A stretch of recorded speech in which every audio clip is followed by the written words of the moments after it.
지금 시장이 힘이 좀 많이 빠져 있는 상태 속에서 변동성이 많이 커져 있습니다. 여기서 뭔가 좀 더 갈 수도 분명히 있겠지만 제가 봤을 때는 지금 힘이 빠졌다라고 하는 것 자체는 시장 유동성이 상당히 풍부한 흐름이긴 하지만 집중력이 좀 많이 떨어졌다. 항상 리스크 관리는 해야 된다. 그 다음에 유동성 장세에서는 유명한 종목을 해야 된다. 업황이 우상향하는 종목을 꼭 사야 된다라고 좀 말씀을 드릴 수가 있을 것 같아요.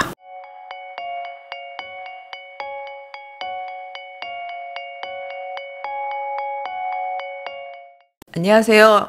저는 유한타증권 박진희 부장입니다. 여기 부익남TV에는 오늘 처음 나오게 됐는데요. 제가 여러분들께 어떤 좋은 정보를 드릴지 많이 고민이 되는데요. 부족할 수 있겠습니다만은 좋은 시간 만들어 보도록 하겠습니다.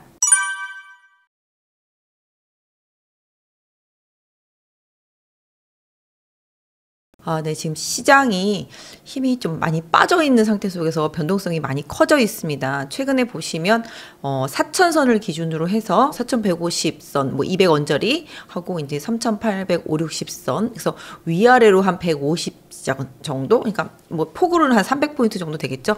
그렇게 계속 변동성은 좀 많이 생겼어요. 근데 힘이 많이 빠졌다라는 느낌을 갖게 되는 가장 큰 원인은 외국인들의 자금이 계속 좀 유출되고 있는 상태 속에서 기관에 좀 집중력이 있는 종목들 위주로만 종목들이 좀 변동성이 많이 생겼기 때문에 개인 투자자분들이 계속 새롭게 진입하는 과정 속에서 개인 집중되는 종목 내지는 이제 코스닥의 변동성이 큰 종목과 섹터들 이런 쪽들의 좀 변동성이 많이 커졌습니다. 특히 이제 지수 관련주들은 상방 쪽으로 강하게 이동하기보다는 이슈나 잠깐 이렇게 미국 시장이 오르거나 빠지거나 이거에 따라서 좀 변동성이 좀 생기면서 지수가 계속 변동성을 보이고 그 박스 안에 갇혀 있는 상황 속에서 종목이 최근에 보신다면 제약바이오 섹터주들 워낙 좀 좋았었고 그 외에도 여러 가지 좀 뉴스에 따라서 종목군들이 좀 빠르게 이리 갔다 저리 갔다 하는 모습들이 나오면서 변동성이 좀 많이 커진 모습이에요. 그래서 그런 장이 약간 바닥선에서도 나올 수가 있고 고점에서도 나올 수가 있거든요. 그게 이렇게 고점 징후라고도 볼 수 있고 바닥에서 나왔을 때는 바닥 징후라고 볼 수 있는데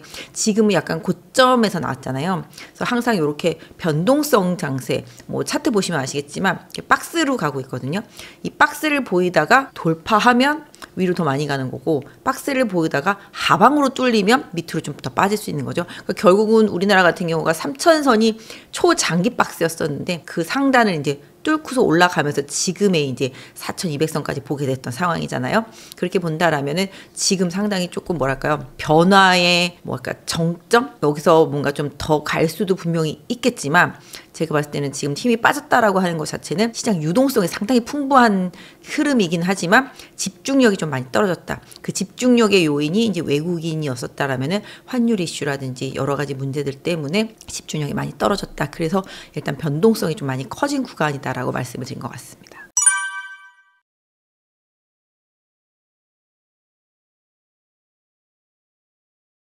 제가 경제 TV 이제 케이블 같은 경우에 이제 아침마다 이제 방송을 하고 있는데 그때마다 이제 그날의 이제 키워드를 좀 정하잖아요. 그래서 되게 고민이 많아요. 그래서 키워드 할 때마다 상당히 고민이 많은데 요새 시장을 볼 때 키워드를 이제 내년 중에서 아까 말씀하신 대로 로또라든지 갱년기 증상이다 말씀을 드렸었는데 갱년기 증상이 우리 투자자들이 겪고 있는 그런 증상인 것 같아요. 어떤 증상이냐 하면은 열이 났다. 그죠? 차갑게 식었다. 밤잠이 안 오다가 그렇죠? 갑자기 화가 확 올라오다가 또 가라앉았다. 누군가한테 막 짜증을 냈다. 이런 증상들이 다 있으신 것 같아요. 그만큼 시장이 변동성이 좀 많았고 어려웠다라는 거를 좀 표현하기 쉽게 말하려고 좀 그렇게 했던 거고 로또라고 표현했던 거는 안 맞아. 내 거만 안 가. 그리고 내가 딱 이거다 찍어서 샀는데 그 번호만 피해서 답이 나오잖아요. 로또가. 돈은 날렸는데 수익은 없고 짜증은 나고 내가 찍은 것만 안 가고 잘 맞지도 않고 그래서 요새 시장이 그만큼 어렵다는 표현 때문에 제가 로또라는 표현을 썼던 것 같습니다. 누군가는 로또 같은 종목으로 최근에 따진다라면은 ABL 바이오 요런 게 조금 로또 같은 종목이었고 반도체로 따진다면 심텍, 대덕전자, 코리아 서킷 이런 게 또 로또 같은 종목이고 진짜 하이닉스는 로또까지는 아니지만 기본적으로 누군가는 그렇게 잘 찍어서 잘 됐는데 좀 쉬운 것 같은데 항상 로또 당첨된 번호 보면 이거 내가 번호 다 아는 번호인데 나 이거 찍을 수 있었을 것 같은데 이런 기분 드시지 않나요? 그래서 그런 식으로 다 알 것 같은데 왜 나만 다른 번호를 찍어가지고서 고생을 하나 이런 고민들 좀 많으실 것 같아서 그렇게 키워드를 뒀던 것 같습니다.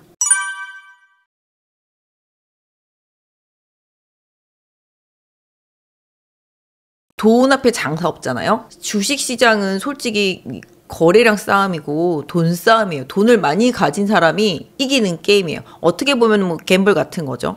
그러니까 내가 한쪽 방향으로 밀고 싶으면 끝없이 밀면 되는 거고, 그 다음에 내가 원하는 카드가 나올 때까지 계속 배팅을 늘려가면은 결국은 그 카드가 나왔을 때 대박이 나는 게 이제 갬블이잖아요. 그런 것처럼 지금 주식시장은 전의 전쟁, 그러니까 돈이 많이 풀린 유동성 장세잖아요. 중국도 지금 계속 풀고 있고 지금 일본도 지금 계속 유동성을 늘리고 있는 상태입니다. 미국 같은 경우는 최근에 이제 셧다운 때문에 한 달 반 정도를 쉬었잖아요. 근데 이제 다시 또 약간 재무부의 유동성이 좀 생기고 있는 상태. 그래서 좋게 보시는 분들은 요게 풀리기 시작하니까 미국도 다시 또 괜찮으실 거다라고 얘기하시는 분들도 있고, 우리나라 같은 경우는 최근에 이제 환율 변동성도 상당히 많이 심하고 돈 문제가 다 기본적으로 돈이라는 게, 제가 예전에 이제 월스트리트라는 영화를 보면은 머니 네버 슬립스예요. 그 부제가 돈은 이제 잠들지 않는다라는 건데, 정말 수익을 조금이라도 날 수 있으면 그쪽으로 빠르게 이동하거든요. 그러니까 그런 머니 무브 현상들이 상당히 강한 게 이제 주식 시장이에요. 그래서 지금은 전의 전쟁이라고 말씀드리는데, 누군가 이제 먼저 선점하고 리딩하고 뭔가 추종하는 사람들이 있고 거기서 또 수익을 내고 또 누군가 눈치 빠르게 빨리 빠져나오고 다른 쪽으로 이제 이동하고, 이런 것들이 계속 현상이 나타나면서 이제 순환매가 나타나는데, 그런 부분들을 봤을 때 지금은 글로벌 이제 전의 전쟁인 거죠. 돈 싸움인 거고, 기본적으로 아시잖아요. AI 버블론이 최근에 나오긴 했지만 이 AI 주들이 달리기 시작한 게 다 돈이란 말이에요. 엔비디아에서 지르고 또 지른 데서 다시 사주고, 이게 약간 조금 요새 욕을 많이 먹고 있잖아요. 뭐 자가 발전하냐 뭐 이런 식으로, 그죠? 이 부분 때문에 시장이 좀 리스크 있게 보는 거는 맞는 것 같긴 해요.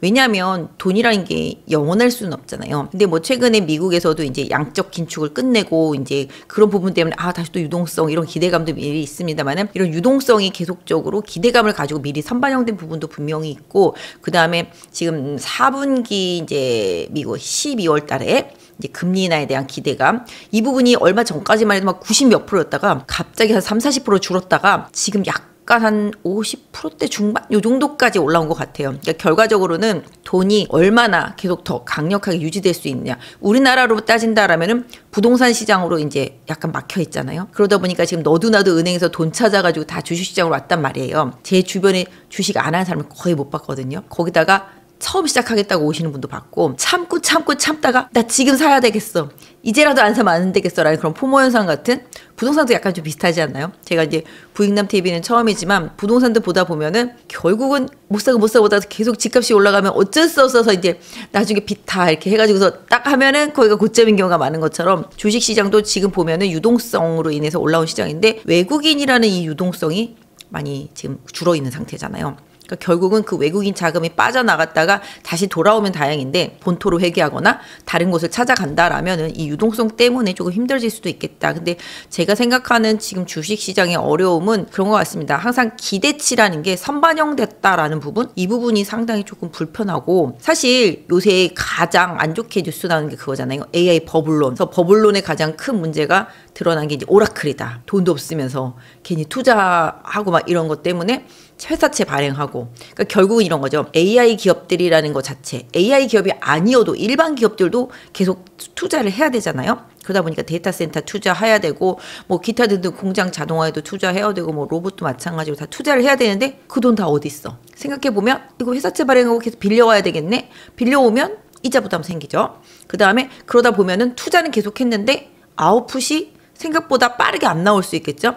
그렇게 되면 투자자들은 나 배당받아야 되는데 은 줄 수 있지. 하지만 그렇게 되면 회사의 영업이익률은 깎이지. 그렇게 되면 그 기업의 실적이 떨어질 수 있겠구나.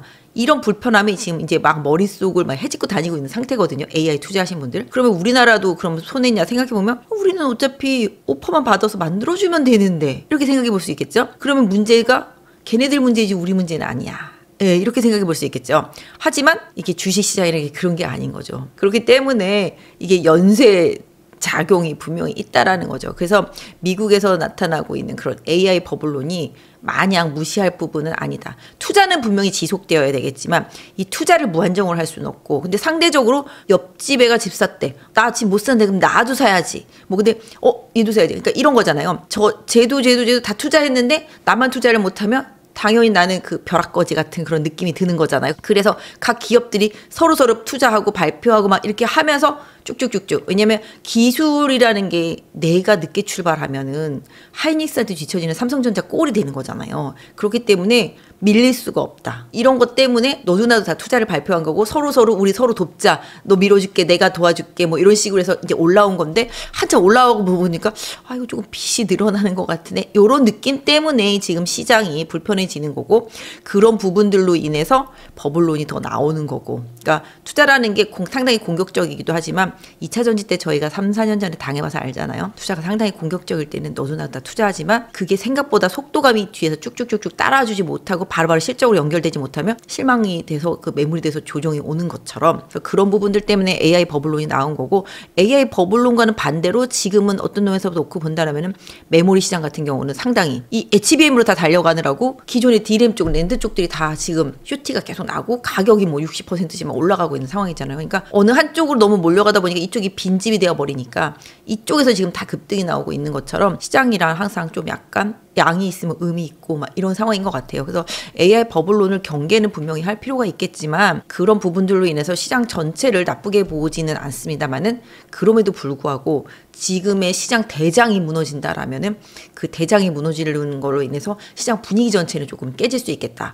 이런 부분들 좀 고려하실 필요는 있겠다. 그래서 내일 새벽에 엔비디아 실적 발표될 때 그거가 상당히 좀 중요하다. 왜냐하면 실적이 잘 나왔을 때 반응도가 되게 중요해요. 잘 나왔는데 와 이럴 수도 있겠지만 잘 나왔는데 앞으로 더 잘 나올까? 뭐 이런 고민을 할 수도 있잖아요. 그러니까 시장의 컨센도 중요하겠습니다만은 그래서 요번에 AI 버블론의 종결자는 이제 엔비디아 실적 발표다. 그 실적 발표하고 난 이후에 시장의 반응 이 부분이 상당히 좀 중요하겠다. 오늘 보니까 NC소프트가 아이온 발표하자마자 완전 급락하더라고요. 저는 사실 게임 잘 모르는데 그 게임 기대감이 있다고 분명히 애널들은 말했는데 오픈하자마자 정말 이건 나이아가라 폭포수 저리 가라로 빠지더라고요. 보니까 항상 뭐 게임주 투자는 패턴이 있습니다. 게임 발표하기 며칠 전에 이미 팔아야 된다 뭐 이게 패턴이 있긴 한데 엔비디아도 약간 그런 느낌으로 실적 발표하기 전에 미리 한번 정리했다가 실적 발표하는 거 보고 다시 하자 뭐 요런 뉘앙스로 빠지고 최근에 그랬던 것 같아요. 그래서 결론적으로 이 AI 버블론에 종지부를 찍을 사람은 엔비디아 뿐이다 라고 생각을 하고 있고요. 일단은 뭐 버블론은 분명히 좀 경계해야 될 부분이고 그 버블론의 핵심이 뭐 마냥 터무니없지는 않다. 아까 말씀드린 대로 돈은 무궁무진하지 않다. 요 부분이 아마 핵심인 것 같아요.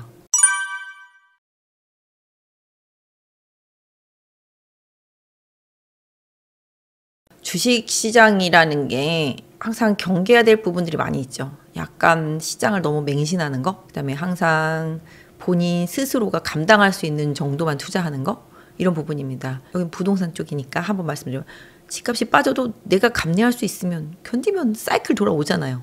근데 이자 부담을 과하게 짊어지면 집이 10억짜리인데 내 시드는 3억밖에 없는데 7억을 대출받았어. 이게 그 뒤에 이제 뭐 여러 가지 금리가 오르거나 기타 등등 뭐가 생기면 나중에 강제 청산당할 상황이 되는 거잖아요. 그러니까 주식도 마찬가지인 것 같아요. 주식도 신용을 무리하게 투자를 하면 이게 조금만 빠지면 강제 청산당할 위기가 오는 거죠.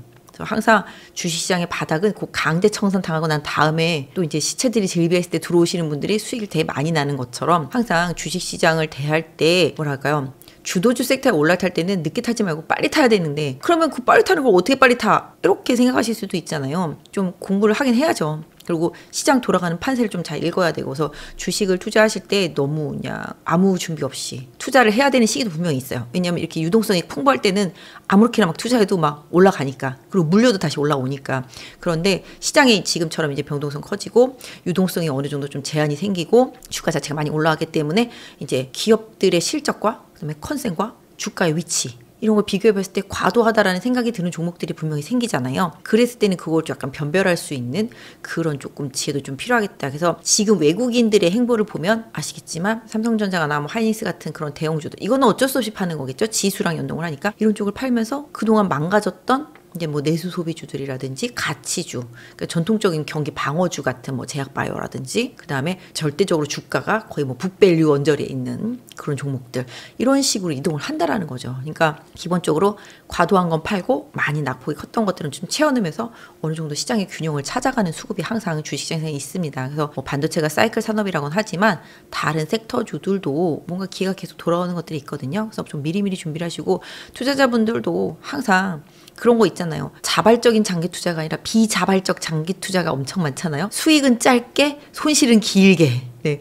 그렇기 때문에 그런 걸 좀 피하려면 내가 이 주식을 샀을 때 어느 시점에서 목표가를 정해놓고 하는 거지만, 내가 생각한 지지 라인이 깨지면 정말 기계적으로 칼처럼 팔아야지. 주식과 뭐 결혼하지 말라는 얘기도 있잖아요. 연애만 하고 냉정하게 좀 시장이 분위기가 좀 바뀌었을 때는 손실이 나더라도 팔아야 될 땐 좀 팔아야 된다. 왜냐면 손실이라면 난 죽어도 안 팔아, 이러시는 분들이 있거든요. 그러면 안 돼요. 왜냐하면 내가 지금 100만 원을 손절했지만 나는 200만 원 더 싸게 살 자신이 있다 라고 생각한다면 손절을 해야 됩니다. 그래서 항상 현금 비중도 일정 부분 유지하시고, 그 다음에 항상 좀 분할 매수하는 원칙, 뭔가 몰빵 이런 거 하면 안 되고 분할 매수하는 원칙, 내가 이 정도면 적정하다라는 가격에서 매수하고 시장 변동성 때문에 한 번 더, 두 번 더 빠지는 시점이 온다라면은 과감하게 매수할 수 있는 그런 배팅력도 필요하지만, 그만큼 그 산업이 앞으로 우하향하는 산업이 아니라 우사향하는 산업이고 시장의 주도력을 갖고 있는 산업이어야지만 그게 맞는 거거든요. 그래서 일단은 주도주 매매를 주로 하시는 게 좋고, 시장에서 외국인이나 기관이 선호하는 종목들을 매매하시는 게 좋고, 남들이 다 아는 좋은 종목을 매매하는 게 좋고, 나만 아는 좋은 종목은 나만 아는 거거든요. 유동성 장세라고 해도, 돈이 아무리 많다고 해도 나만 좋다고 생각하는 종목은 필요가 없어요. 남들이 다 좋다고 생각하는 종목을 사야지만 오르는 거잖아요. 강남의 아파트도 남들이 다 좋다고 생각해서 오르는 거잖아요. 나만 좋아서 살 거면은 저기 지방에 가서 살아도 되잖아요. 절대 안 오르잖아요. 그런 것처럼 주식도 똑같아요. 나만 아는 종목을 사면 안 된다. 남들이 다 아는 종목, 모두가 다 좋아하는 종목, 이걸 사야지만 그 종목에서 손절을 치더라도 손해를 덜 볼 수가 있고, 팔더라도 수익을 더 많이 낼 수 있기 때문에 주식 투자하시는 분들, 뭐 물론 오래 하시는 분들도 계시고 짧게 최근에 들어오신 분들도 계시겠지만 항상 리스크 관리는 해야 된다. 그 다음에 유동성 장세에서는 유명한 종목을 해야 된다. 업황이 우상향하는 종목을 꼭 사야 된다라고 좀 말씀을 드릴 수가 있을 것 같아요.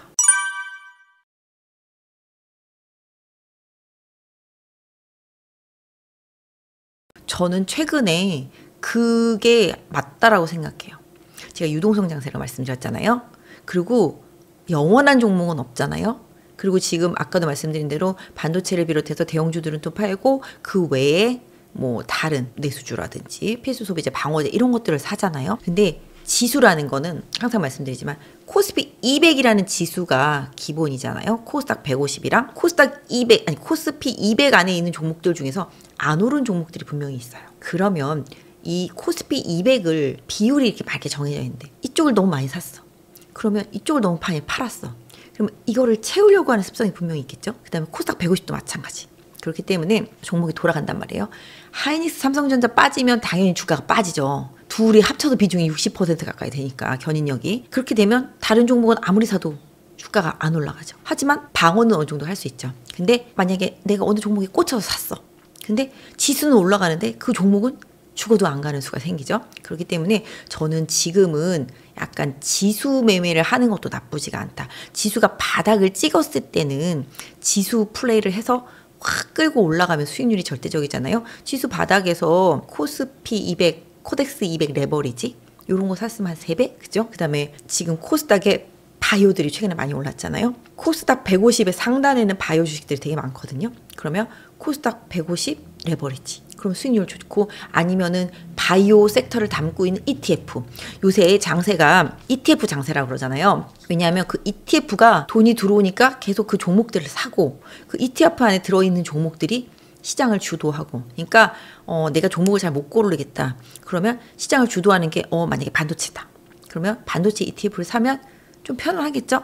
근데 나는 그래도 조금 시장보다 이기고 싶어 하면 그 반도체 ETF 안에 비중이 높은 종목, 구성 종목이 다 HTS 보면 다 나와 있거든요. 그러면 코덱스 뭐 반도체 이런 거 레버리지 뭐 기타 등등 있으면 열어보면 그 안에 뭐 1번이 삼성전자 뭐 2번이 하이닉스 뭐 이런 식으로 있겠죠. 그럼 비중이 그 중에서 높은 거 위주로 사면 그 ETF가 쏴줄 테니까 당연히 수익이 많이 나겠죠. 근데 나는 근데 이것도 사고 싶고 저것도 사고 싶어. 그럼 그 ETF를 사면 되는 거야. 그래서 이렇게 유동성 장세, 막 이렇게 섹터별로 돌아가는 장세에서는 그 섹터 ETF, 주도주 섹터, 뭐 조선방산 전력이 그동안 한 3년 동안 시장을 이끌었잖아요.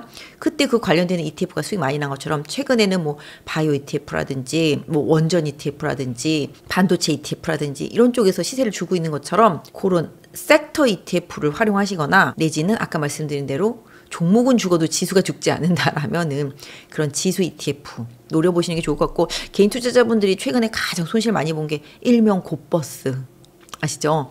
떨어지는 거에 2배짜리 그게 손실이 많이 나신 분들이 많을 텐데 그것도 뭐 영원히 손실 나지 말란 법은 없을 것 같아요. 궁극적으로 어느 정도 지수가 급등했을 때 주식을 매매하시는 분들이라면은 그 200 선물 2X잖아요. 그거는 해지용으로 고점 부근에다가는 걸어둘 수는 있을 것 같긴 해요. 다만 뭐 이걸 공격적일 필요까지는 없겠지만 어느 정도 지수가 4200이라는 상단이 막혀 있으니까 그거에 근접하는 시점에서 막히는 신호가 나오면 그걸로 일정 부분 해지를 해놓고 주식 매매를 하는 그런 것도 방법이 될 수 있겠는데, 어쨌든 간에 지수 매매는 나쁘지는 않다. 지금 유동성 장세에서는 뭐 섹터 ETF도 나쁘지는 않다. 좀 말씀드릴 수 있을 것 같아요.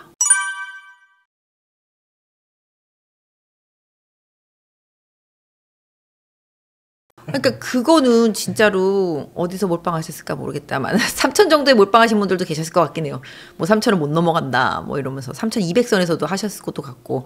근데 기본적으로 주식시장의 승자들은 이렇게 비관론자보다는 항상 긍정론자들이 승자였었습니다. 미국 주시장도 보시면 아시겠지만 계속 올라왔지 뭐 중간중간에 빠진 적은 있었지만 꼭 올라왔었거든요. 그러니까 항상 긍정론을 갖고 주식시장을 하지. 아니 주식시장은 매수를 해서 수익을 내는 게 일반적인 생각이잖아요. 매도를 해서 하락을 해서 이걸로 수익을 내겠다. 요번에 보시면 뭐 숏의 그 유명한 마이클 버리죠. 그 사람도 손 들고 청산했잖아요. 그런 것처럼. 근데 저는 이 사람이 청산을 해서 주식이 좀 빠지지 않겠나 이 생각도 했어요. 왜냐면 강하게 그렇게 숏으로 버텼던 사람인데 그 사람이 청산을 할 정도면 얼마나 콜이 강했던 시장이었냐 라고 생각을 하게 됩니다. 그래서 숏도 영원할 수 없지만 콜도 영원할 수 없다라는 생각을 갖고 있고요. 그래서 아까 말씀드린 대로 그냥 박스권, 그냥 4,150에서 200, 그 다음에 3,850 여기까지가 박스가 정해져 있으니까 이 박스 하단, 오늘도 3,860에서 반등 나왔잖아요.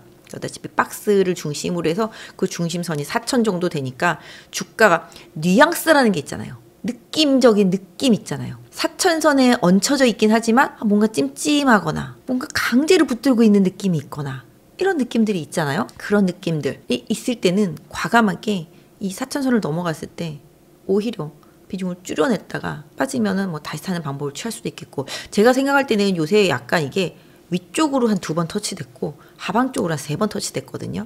그럼 그렇게 따진다라면은 하방 쪽을 더 많이 터치한 상태잖아요. 근데 이게 확 치고 올라가서 4,000 위에서 완벽하게 수급이 들어오면서 버텨주면 다시 박스권 상단 쪽으로 움직임이 나오겠구나라는 생각을 해볼 수가 있겠는데, 그게 안 나오고 다시 하방으로 힘의 균형이 쏠려버린다라면은 박스 하단도 깨질 수도 있겠구나 이런 생각을 하고서 시장을 대응하셔야 돼요. 여기 오면 무조건 사야지라기보다 무조건 살 수는 있죠. 사고 난 다음에 내가 얼마나 빠르게 손절할 수 있느냐 이것도 정해놓고 해야 된다. 그냥 무차별적으로 하면 안 된다. 그래서 지난 이제 3년 동안 많이 올라온 지금 방산이나 조선, 전력 이쪽도 지금 고점에서 막 돌파가 안 되잖아요. 거기서 막혀 있잖아요. 방산은 완전히 꺾여 있고, 조선은 그래도 추세는 타고 가지만 옛날처럼 막 쭉쭉쭉쭉 뻗는 상승은 안 나오고, 뻗으면 그 다음날 바로 빠지니까 그런 식입니다. 그래서 섹터가 계속 돌아가고 있기 때문에 항상 주식을 뭐 하나만 지금은 들고 가면은 수익이 막 나는 구간은 아닌 것 같고요. 트레이딩이 좀 필요한데 이런 부분은 있어요. 뭐 하나만 갖고 가면은 수익이 안 나는 구간이긴 하지만 주도 섹터 안에 있다라면은 뭐 하나만 계속 사면은 빠질 때 사면은 손실을 안 볼 수가 있다. 항상 그렇잖아요. 내 순서가 돌아오니까. 그런 부분들도 생각해 볼 필요는 있겠는데, 궁극적으로 시장이 좀 힘이 빠졌고 유동성은 넘쳐나지만 그 유동성도 어느 정도 누군가 투자한 배팅한 쪽에서는 조금 회수하려는 움직임 이런 느낌들도 살짝 보이고 있기 때문에 무한 긍정으로만 보기는 조금 어렵다. 왜냐하면 주식시장이라는 게 항상 올라왔을 때 그 기대치가 충족되고 나면은 더 큰 기대치가 생기고 그 더 큰 기대치를 또 충족을 해줘야지만 주가가 올라갈 수 있는 거잖아요. 이게 도파민이 더 강한 도파민, 더 강한 도파민. 1이라는 강도로 만족했었는데 2라는 강도가 다가왔을 때, 2가 충족이 됐을 때 또 2가 계속 충족이 되면 만족감이 안 와. 주가도 마찬가지. 그 기업이 실적을 보여줬을 때 와 좋아했어요. 만약에 A라는 기업이 1분기에 1,000억을 벌었어. 와 너무 좋아 미쳤어. 2분기에 1,500억을 벌었어. 와 너무 좋아. 3분기에 1,200억을 벌었어. 2,000억을 벌어야 되는데? 이런 생각 할 수 있잖아요. 그러니까 그런 느낌. 주식시장도 계속 실적이 우상향하는 종목들을 당연히 선택할 수밖에 없고, 제가 봤을 땐 지금은 약간 유동성 장세에서 실적 장세로 넘어가는, 실적 장세는 당연히 실적이 계속 우상향하고 목표 주가를 계속 비트해 주면서 목표 주가를 계속 상향시켜 줄 수 있는 기업들이 계속 우상향을 보여줄 수 있다고 보는데, 그런 부분들은 계속 실적을 통해서 만족을 시켜줘야 되는 거니까 그런 부분들을 좀 계속 확인해 보실 필요가 있겠고, 그래서 상대적으로 실적 기대치가 하나도 없고 바닥에 널브러져 있었던 그런 기업들이 최근에 턴어라운딩으로 계속 올라오고 있잖아요. 그런 게 이제 화학이랑 최근에 좀 2차전지 ESS 쪽들이랑 뭐 정유 쪽들도 그렇고요. 그다음에 의류주들도 그렇고 이런 것들, 백화점. 그래서 그런 식으로 뭔가 기대치가 바닥인 종목들인데, 원래 기대치가 없는 종목들은 조금만 좋아져도 환호하게 돼 있거든요. 나 이 회사 적자날 줄 알았는데 10원 흑자 났대. 그럼 와 이렇게 되는 거 아니겠습니까? 그런 식으로 약간 턴어라운딩 기업 좀 찾아보는, 그동안 약간 중대형주 위주의 시장이었다라면은 앞으로는 뭐 중형급들 내지는 중소형급에서도 좀 확실한 실적이 있는 그런 기업들, 또 기관 선호 종목들. 외국인은 좀 발을 빼고 있지만 연기금은 거의 지금 막 시장을 방어하는데 지금 필사적이거든요. 그런 과정 속에서 연기금이 좀 선택하는 종목들, 기관이 선택하는 종목들 좀 잘 선별해서 투자하신다면, 뭐 시장이 안 좋아도 어느 계속 박스만 유지된다라면은 수익은 좀 날 수 있다. 다만 이제 하락 추세가 어느 정도 좀 이어지면 너도 나도 다 힘든 거니까 그런 부분들은 좀 참고해 보시면 좋을 것 같아요.